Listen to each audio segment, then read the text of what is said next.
ایک بہت مشہور ڈاکٹر تھا، میں نے واقعہ کتاب میں پڑھا. مثال کے طور پہ اس کا نام ڈاکٹر احمد تھا. ساری زندگی اس نے بڑے آپریشن کیے، اس کا بڑا نام تھا. اب حکومت نے اعلان کیا کہ اس کو گولڈ میڈل دینا ہے، لائف ٹائم اچیومنٹ ایوارڈ. پوری زندگی اتنا کام کیا، اس ڈاکٹر کو ملک کے دارالحکومت میں بلایا جائے گا اور ایک بڑی تقریب ہوگی اور اس کو گولڈ میڈل دیا جائے گا. ڈاکٹر بڑا خوش کہ اتنا بڑا ایوارڈ ملنے والا ہے. ڈاکٹر صاحب نے فلائٹ بک کی، جہاز میں بیٹھے. جیسے ہی جہاز اڑا تو کچھ دیر کے بعد موسم خراب ہو گیا اور جہاز میں کوئی پرابلم ہو گئی. تو جہاز کو راستے میں کسی چھوٹے سے ایئرپورٹ پر اتار لیا گیا. ڈاکٹر صاحب جہاز سے نکل کر عملے کے پاس جاتے ہیں کہ بھائی کب جہاز اڑے گا، میری تو وہاں بہت اہم تقریب ہے اور سارا پروگرام میرے لیے سجایا گیا ہے، میں چیف گیسٹ ہوں، مجھے گولڈ میڈل ملے گا، بتائیں دوبارہ جہاز کب اڑے گا. کثر چھوٹا سا ایئرپورٹ ہے، جہاز کا پرابلم بڑا ہے، اتنا جلدی ٹھیک نہیں ہوگا. آپ کو اگر پہنچنا ضروری ہے تو آپ کو ایک گاڑی لیں کرائے پر اور بائی کار چلے جائیں، آپ پہنچ جائیں گے اپنی تقریب سے پہلے. ڈاکٹر نے کہا یہ بھی آئیڈیا ٹھیک ہے، جہاز کے انتظار میں کہیں میرا پروگرام ہی مس نہ ہو جائے. ڈاکٹر صاحب نے گاڑی بک کی، رینٹ کار لی. جیسے ہی راستے میں گئے تو زبردست بارش، آندھی طوفان. اس اندھیرے میں، اس آندھی طوفان میں ڈاکٹر صاحب راستہ بھول گئے اور کسی مین ہائی وے سے نکل کر گاؤں کے روڈ پہ چڑھ گئے. بہت دیر تک راستے میں، اب بھوک بھی لگ رہی، کھانا بھی نہیں کھایا، اندھیرا گپ، بارش ہو رہی ہے. اچانک ایک چھوٹا سا گاؤں میں گھر نظر آیا جس میں ایک بلب جل رہا تھا. ڈاکٹر صاحب نے کہا اب تو حالت ایسی ہو گئی، دروازہ کھٹکھٹایا. ایک بوڑھی عورت نے دروازہ کھولا. کب ماں جی کچھ کھانے پینے کو ملے گا، بہت بارش ہو رہی. کہا بیٹا اندر آ جاؤ.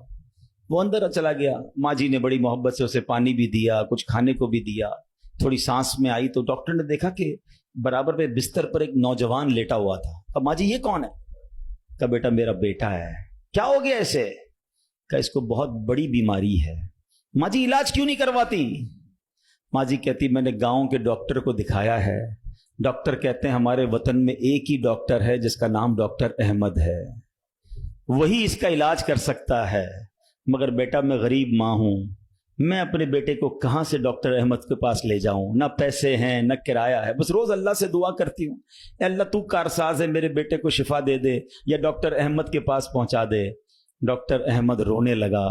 کہتا ہے ماں جی میں ہی ڈاکٹر احمد ہوں اور اللہ نے مجھے تیرے گھر پہ بھیج دیا ہے.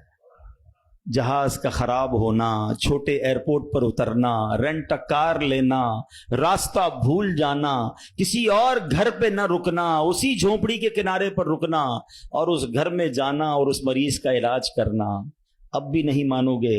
ان اللہ علی کل شیء قدیر، میرا رب جو چاہے وہ کرنے پر قادر. بس ہمارا بھروسہ ہل جاتا ہے. ہم سمجھتے ہیں دنیا والے ساتھ دیں گے، ہم سمجھتے ہیں دنیا والے مسئلہ، ارے دنیا والے تو دکھ ہی دکھ دیتے ہیں. اپنا پرابلم بتاؤ تو ہنستے ہیں. ہم سے کہتے فکر نہ کرو، دوسروں کو بتاتے ہیں دیکھو اس کا یہ مسئلہ ہے، یہ فلاں کام کے لیے آیا تھا، اتنی بڑی بڑی باتیں کرتا ہے، اس کا یہ مسئلہ ہے. ہمارے مسئلے کو انجوائے کرتی ہے دنیا. کون ساتھ دیتا ہے آج؟ مگر جو ہمارے عیبوں پر پردہ ڈالنے والا، جو ہمیں بچپن سے لے کر آج تک نوازنے والا، جو ہمارے گناہ ہونے کے باوجود ہمیں عطا کرنے والا ہے، وہ ہمارا رب کریم ہے. ارے جو ہماری ماں سے زیادہ ہمیں چاہنے والا ہے، ہم اسے کیوں نہیں پکارتے؟ اس کی طرف توجہ کیوں نہیں کرتے؟ حالانکہ اس کی رحمت تو اس کے دروازے کھلے ہوئے ہیں، وہ تو دینا چاہتا ہے. مگر کاش جو توجہ ریکوائرڈ ہے، جو دل سے دعا مانگنا ہے، وہ اللہ مجھے اور آپ کو نصیب فرما دے.